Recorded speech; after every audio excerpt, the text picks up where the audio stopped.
Hey guys, so today we're going to be doing a Q&A about Dokkan. Literally anything Dokkan related you guys wanted to ask me. I made a tweet and asked for people to post any Dokkan related questions under the tweet, and I'll do my best to get to as many as I can. I mean, there's like 500 comments here, so obviously not going to be able to get to everything, but I'll do my best to get to as many as I can in a reasonable amount of time. Again, I want to probably make this around 30 minutes if possible, so I'll just get right into things.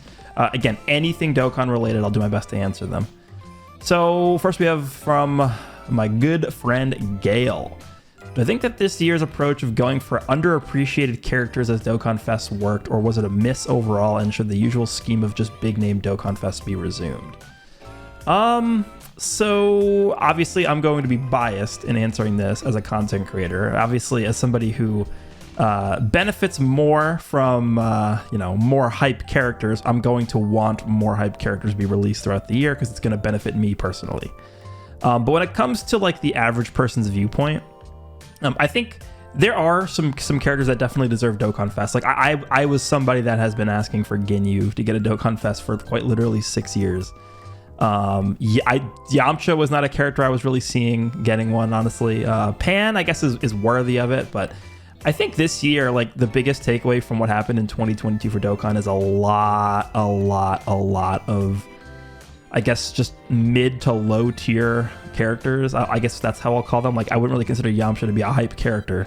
A lot of those like mid to low tier characters in terms of hype got Dokkan Fests. It was very frequent, right? It wasn't like, oh, we had like one non-hype Dokkan Fest and then we had like 4 hype ones in a row. It was like a lot of non-hype Dokkan Fest throughout the year. I think I'm not against them doing that. I think they just need to balance it out a little bit more, right? More characters that are actually deserving of Dokkan Fest that haven't gotten one. Like Baby doesn't have a Dokkan Fest. Demon King Piccolo doesn't have a Dokkan Fest. Super Saiyan God Goku doesn't have a Dokkan Fest. Like, there are a lot of more deserving units and characters in the game that could be getting one that don't have one yet. That I'm not really sure why they're skipping over those characters. But and again, I'm against Yamcha getting one. He's one of the core characters of Dragon Ball. In my opinion, if they were going to give one to Yamcha, it should have been the Yamcha from Dragon Ball, not from the Saiyan Saga, where he literally does almost nothing. I mean, him eventually getting one is fine. It's just, it feels like there was too many this year. That's my opinion. How do I feel about Carnival LRs and how they're handling the Carnival format? So the actual format itself, in terms of like the legendary summon Carnival banners, I'm not really against that. I think the format is definitely better in terms of garnering bunches of hype for like those big celebrations. So obviously, worldwide and then the anniversaries, I think from now on are pretty much always going to be just, Dokkan Fest LR, Carnival LR for part 1, and then Dokkan Fest LR and Carnival LR for part 2 of both those celebrations. But I think it does work better than just dual Dokkan Fest LRs part 1 and then a gold coin LR banner for part 2. Because the gold coin LR banner for part 2 usually has always never been that exciting. So for them to create this new format and, sort of increase the amount of excitement and hype for both parts, I think does actually benefit the game in the long run. However, when it comes to the actual, like, the new coins, I really against that. I think the Carnival coin concept in general has just been one of the worst and most poorly executed concepts pretty much ever in the game. When did they come out? This was like part 1 of the worldwide celebration is when they introduced the Carnival coin mechanic, and we still don't have the ability to exchange units for Carnival coins that we've pulled off of these banners. If you don't have the full mechanic ready to be introduced into the game, you just shouldn't introduce it into the game, period. Like, what, you gonna make us hold on to these units for 6 months before we can exchange them? Like, that's just stupid. So I think the concept is good, and I think what they were striving to do with creating more hype around both parts of these celebrations is good. I think that is going to be good for the game moving forward, but the execution on the actual Carnival coin system, awful. Literally a 1 out of 10. They literally could not have made it worse. It's terrible.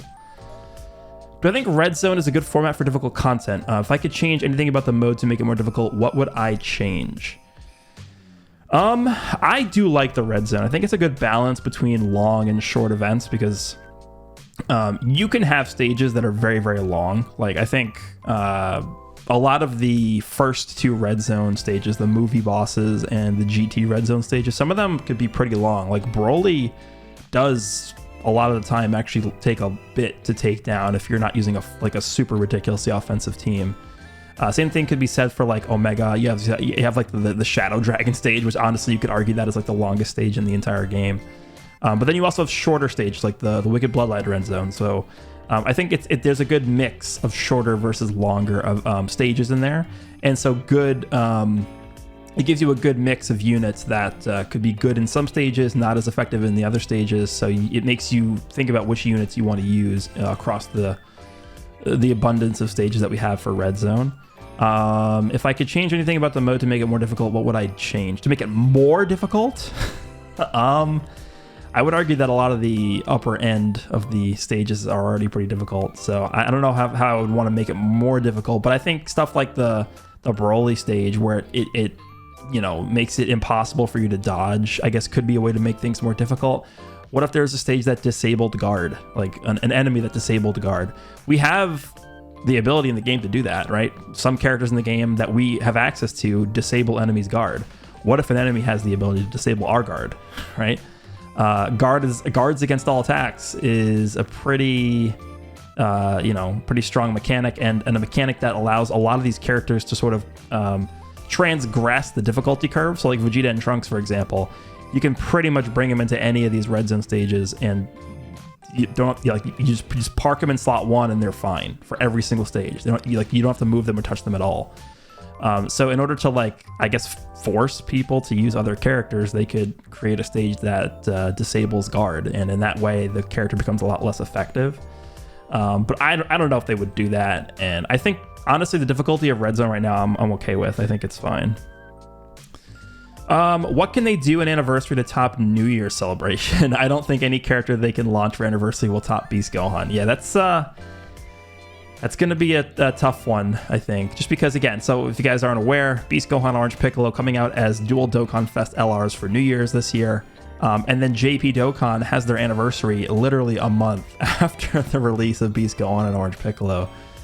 I guess the first thing would be to think of a theme they could do. The only thing that really comes to mind is like Boo Saga, just because historically Super Vegito is the biggest money-making character in Dragon Ball. Like, not Vegito Blue, not Gogeta Blue, not Super Gogeta. Super Vegito is the #1 money-making character, period.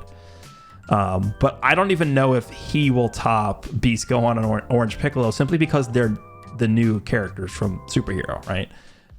We've never had Beast Gohan, we've never had Orange Piccolo in the game, and if you guys don't know how it works, the first iteration of every character introduced into the game, so like the first Vegito, the first Gogeta, the first Beast Gohan, those are the iterations of the characters that usually sell the best. So yeah, I don't think they even could top Beast Gohan and Orange Piccolo, but if they were even gonna try, I would just assume some iteration of Super Vegito from the Boo Saga would be my guess for that, but who knows. What characters am I more hyped for, Beast Gohan or Orange Piccolo? Oh, you're talking about the upcoming characters. I mean, I gotta go with Beast Gohan. I know it's the typical answer, but I am also really, really excited for Orange Piccolo. I actually am a huge Piccolo fan. I've liked Piccolo pretty much ever since he was introduced in late Dragon Ball. And I'm really happy that he's finally getting more attention and, up to the same power level as like Goku and Vegeta and now Gohan. So I am excited to see how he is, because again, we have Beast Gohan in Legends. We've had him for a few months now, and we still don't have Orange Piccolo. So I'm excited to see how they handle him. He could also be a really big help for a lot of teams that need it. So I think functionally as a unit in the game as well, he could be really important for a lot of teams. Honest opinion on whether Global and JP should sync up or stay separate. Global better, by the way. So in terms of if they should, or in terms of if they could, I guess are two different questions. In terms of if they should, at this point, I would definitely say yes. I think there's almost no argument you could make to want Global and JP to stay separate from a player's perspective. The biggest proponent, I was a really big proponent for them not syncing up Global and JP for a very, very long time. And the reason why it was good as a global player was because you had a lot of insight into what was coming. Things were usually delayed on a pretty consistent basis of like 3, 4, 5 months ahead of time. So you knew what was coming. You knew what to save your stones for. And the biggest perk for global is the extra tickets, extra discounts, all these extra packs we could buy. So global actually ends up saving me as a content creator and as somebody who likes to max out all the characters, saves me a lot of money with all those packs and discounts and sales and stuff like that. So that's the main reason I had for not wanting global and JP to sync up. But recently they started really messing with the schedule and making it very difficult to actually tell what's happening on global. Even though we've had stuff in advance on JP, we don't know what's coming first. We can get global first. We could get a lot of same time celebrations. At this point in time, a lot of the game is synced up already. Right, so if we just assume, like, we know that the Beast Gohan Orange Piccolo release is happening at the same time on both versions. So New Year's is happening at the same time. We have Saiyan Day happening at the same time. We have Golden Week happening at the same time. We have the Worldwide Celebration happening at the same time. We have the Dragon Ball Heroes Celebration happening at the same time. So we already have a big amount of celebrations during the year happening at the same time. Honestly, there's not really much like the only two big celebrations that aren't happening at the same time at this point are Tanabata and the anniversaries. Other than that, pretty much all the big celebrations are happening at the same time. So they, I guess, could just make the push, and I don't know how they would like catch global up. I guess just like release a ton of stuff back to back to back. But I'm very skeptical that they actually have the means to catch global up to JP, because I just, given how they've managed global, my hot take, I guess, for the video, and this is probably going to be something that people don't really talk about that much. My hot take is that they simply do not have the ability to manage global at the same time as JP. That's my opinion. So I don't think they will sync up global with JP, but I think at this point, to answer your question, they should sync it up. I do think so. It just creates a much more excitement. It just creates much more excitement within the community when we get new releases at the same time. And I think for me, like, we even saw this with the Gammas, because the Gammas released on JP a week before global. Even that 1 week period that JP had, to use the characters and stuff before global got them, it really did kill a lot of the hype I felt. So it just makes more sense to catch the games up at this point. I can pick which one I'd rather answer or both. What new mechanics / updates for units would I like? Example, 8th Link 2-unit fusion mechanic. Off the top of my head, which 5 units do I want? New or remake? Okay, so I'll answer the first one. What new mechanics / updates for units would I like? Example, 8th Link, 2nd unit, 2-unit fusion mechanic. 8th Link would be annoying, just because it would mean that for every... I don't know if he's talking about them adding an 8th Link to every single character, or just like from now on, new characters will have 8 links. If they're going to be adding an 8th Link to every single character... that means we'd have to go back and link level every single character again, which would be really annoying. I think actually people would be more upset about that than excited. So I don't really know if I would want that. It would be nice if they did that for characters like moving forward. So like during the anniversary, if they added an 8th Link to all new characters moving forward, maybe that could be interesting. But in terms of new mechanics, honestly, instead of just a new mechanic, I would want them to revamp the skill orb system. The skill orb system is a utter and just massive, complete failure. The skill orb system is probably the worst mechanic they've ever introduced into the game ever. I actually hate the skill orb system. It is not difficult to take 5 minutes out of your day as a developer of the game, or, let's just say, I don't know how they decide these things. They sit down in a room and, just write on a whiteboard, like, okay, here's our list of things we're thinking about doing.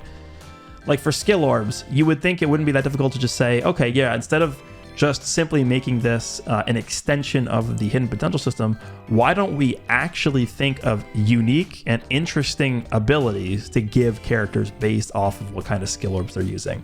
AKA, they can give, 5% attack and defense support to the rotation. It can give you a % chance to activate guard for the turn. It can give you a % chance to change some type of orb on the field to a different color orb or to rainbow key spheres.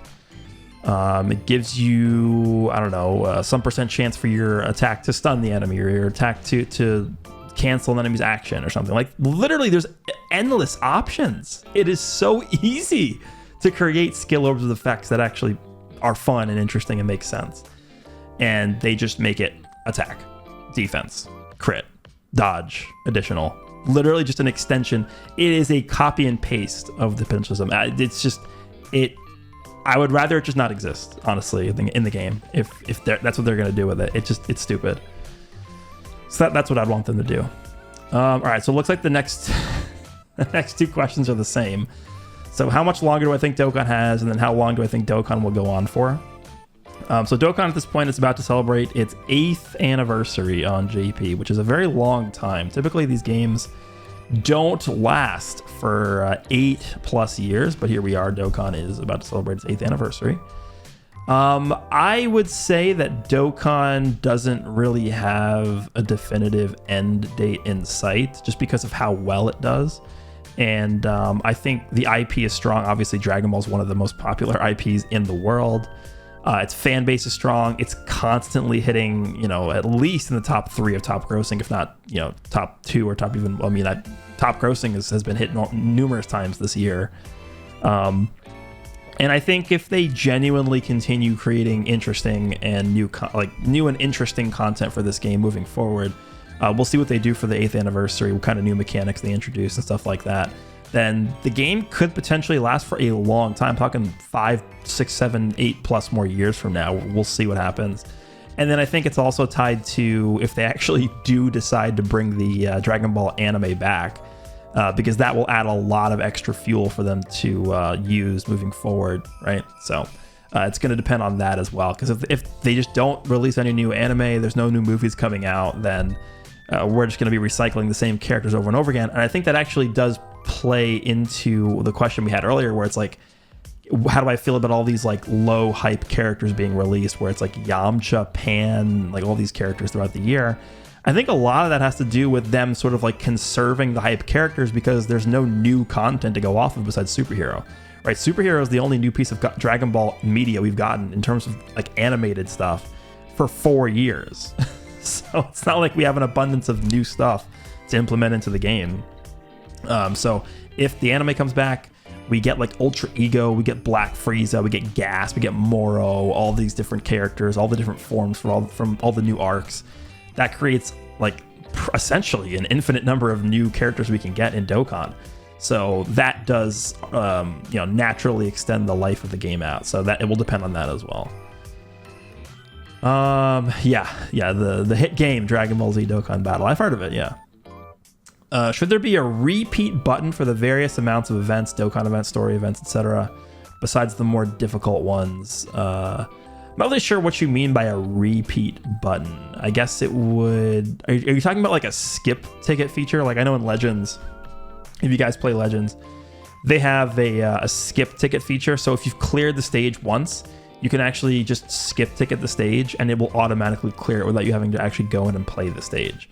So I don't know if that's what you mean, but I don't think they do that in Dokkan because a lot of the games becomes irrelevant at that point, whereas Legends has like PvP that you actually can't, obviously you can't skip that. What units would I like to see get an EZA this celebration? Personally, I would feel like they should focus on the Namekians, STR, and Int, DKP, and AGL Nail to fill out the team, and maybe throw in LR Gohan and Goten as well. So you're talking about for the superhero celebration. I have 2 sets of characters I would like to get an EZA this celebration. The first one is, I don't know if they're actually going to do this or not, but the AGL Gohan and Int Cell, I would like to get an EZA. They, I guess, are due for one, and I'm not really sure if those are 2 characters they would save for like the worldwide celebration coming up in 2023 to get EZAs, or I'm not sure how they're going to do that, but I guess it kind of fits, right? I mean, it's, sort of like the new age Gohan versus Cell, where it's Beast Gohan versus Cell Max. So it kind of does fit the theme, I guess.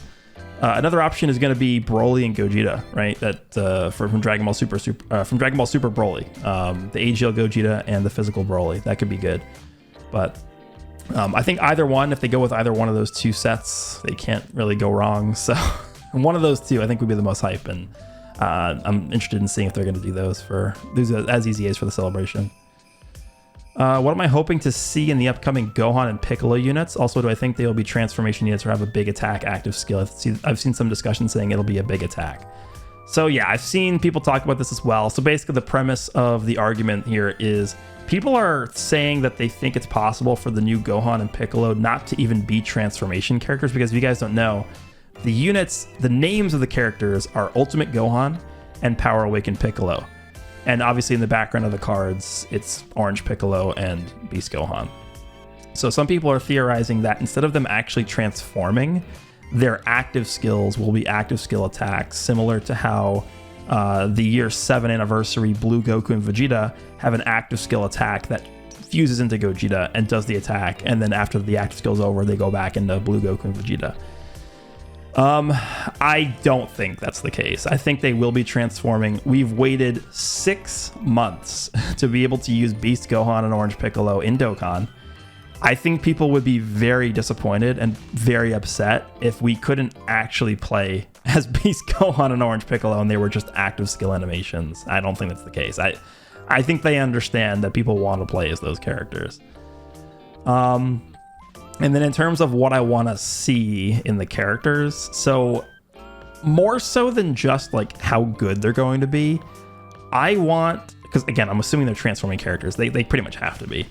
I want their transformation conditions to be very, very easy, right?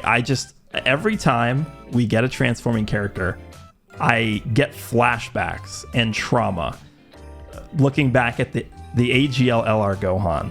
And I'm just like, if you have to make them weaker post-transformation just to make it easier for me to get the transformation, please just do it. I don't want to have to go out of my way to build a team a certain way and put Gohan in slot 1 and, you know, be fighting a specific enemy and be under a certain percentage of HP to be able to transform into Beast Gohan. I'm summoning on the banner to use Beast Gohan, to get Beast Gohan, not to use Ultimate Gohan, right? I want to be able to use the main new transformation of the character. I don't want to be able to, I don't want to pull Gohan and then all of a sudden it's, you know, I have to like have the planets align to be able to use the character. Like I pull the character, I want to use them. I don't want it to be difficult. That's it. If/when they decide to revamp or enhance on EZAs, how do I think they would approach it? Who would be the first, and what would be the difference between the re-ZA? Oh, he's talking. Yeah. So there was a survey that basically asked, I think this was JP only, that basically asked how people felt about existing EZA characters and if they would be interested in having existing EZA characters get powered up again. So obviously, the EZA system has been in the game for many, many years now. And obviously, a lot of the early EZA characters are no longer good. Like, they've just been power crept. That's just the way the game works. So people have been talking about this. Like, it sort of sounds like an EZA 2-ish thing, which I guess could be cool. Honestly, sounds good to me. Is making characters relevant again. I'm all for that, sure. In terms of how they would approach it, I don't know if they would just go ahead and make like a different EZA for the character, or if they would just make you do like an additional 30 stages in that character's EZA event to EZA them again or something like that. That could be how they do it. I don't know. But any way that they can make older characters relevant again and make them usable again, sure. As long as it doesn't take away from their time developing new stuff, I'm okay with it. With the improvements Dokkan's been making, what type of new features do I expect from them or wish would be taken into account in the developers' minds that would help the game drastically? Just a question of what improvements that I hope to see. So at this point, we have had a lot of different modes be added to the game. So we have Chain Battle, we have Ultimate Clash or Battlefield, whatever you want to call it. Now we have Burst Mode. This might be an unpopular opinion, but it's like, I think they all suck. I think they're all just bad. I think Chain Battle's really bad. Obviously, World Tournament, I wouldn't really call that a new mode, but World Tournament as a different mode than just like the traditional way of playing the game is pretty bad. I think Burst Mode is just annoying. I don't like Burst Mode at all. It was funny with the Kaioken Goku stuff. But in terms of them implementing like new modes like this, I just have no faith that they can actually implement fun and interesting modes anymore, because they've all been bad, in my opinion. Kind of reminds me of Legends, where it's like Legends introduces Tournament of Power, co-op, and full power battle, and it's like, well, they all suck. So I don't know. I think in my opinion, they should just focus on like the core gameplay and not really worry about like burst mode and stuff like that anymore. Just at this point, I would rather they not focus development time and effort on those things. But, you know, new features, just like different kinds of in-battle effects, like Revival was a cool mechanic, I think.